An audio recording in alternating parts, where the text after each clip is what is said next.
So there are different ways of protecting yourself, right? But we have to have this concept. It doesn't matter how uncomfortable it doesn't matter how you have to stand to that point. I think what has happened, as we become more advanced, more urbanized, is that we are not having these conversations in community. Yeah. You see, because before what was happening, I grew up with so many people around me. Yeah. But right now, that has changed. And because that has changed, we have to also adapt to that change. Yeah. And also something else that we see, especially still among this age group, is the fact that, and we hear a lot of people say this, either out of ignorance or really just because they want to talk about it, and that is young girls now are more scared of getting pregnant than getting infected with HIV. And it's just sad to think about it that way, because how about we prevent both? From happening, because one way or the other, then had a lot of parents saying the same, saying, "What else can you get out of?" So this girl is scared to bring a child home and not forgetting, and forgetting that they also, other risks that are associated with the same. So have this conversation as a parent. It doesn't matter how uncomfortable it is. It doesn't matter how uncomfortable it is. This transportation. And I think sometimes I've met ladies who are either single or married, and when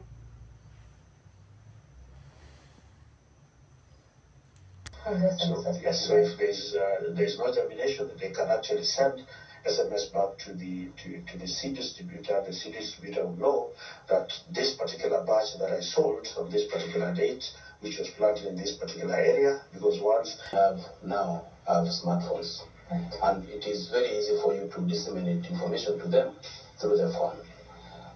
So the art of going to the farmers, having public barazas, most likely have gone down.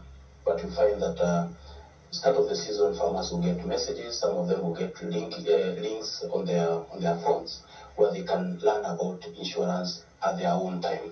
And that has happened even in livestock insurance, because we see that there is usually a gap where farmers don't know about insurance. What are they covered for? What is not covered? And how do they go about getting insured? So these are some of the things that we mine from our database and see the number of farmers that we earn maybe in a year or so, and try to send more information to them so that, and out of that you find some farmers who make decisions on whether to renew their covers or even tell their friends about insurance. So it's something that we have seen that is going to help us, and going into the future maybe. As you give them loans or you give them in-calf animals, which should give birth maybe after 2 weeks or 3 weeks, then from the sales, from the proceeds of the milk sales, they are able to repay back this loan. Now, technology is used in that particular respect to ensure that this farmer is given nuggets. If your cow has this kind of symptoms, can you send an SMS to this and so on?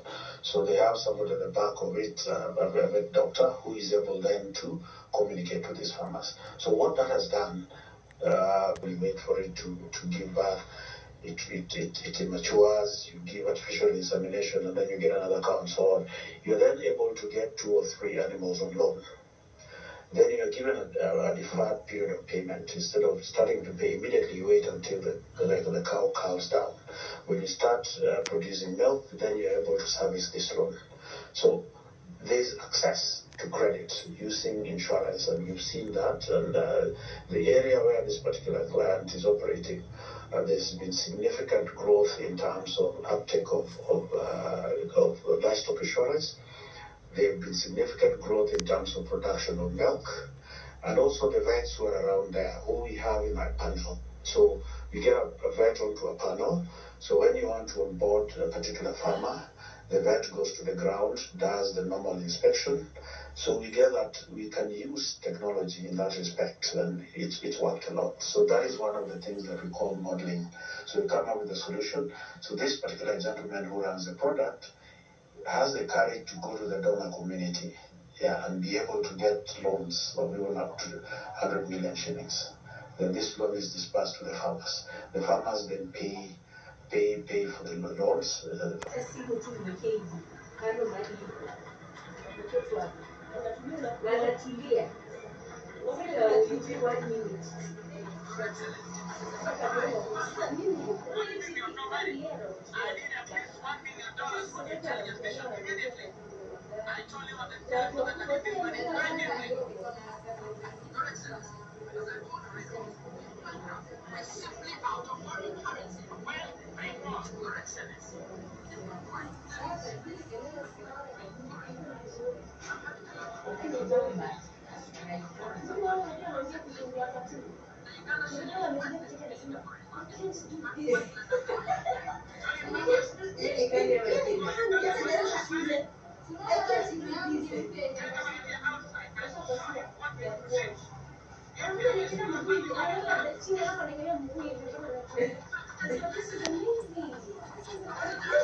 Nilitoka hapo nikaenda leo kuzaa.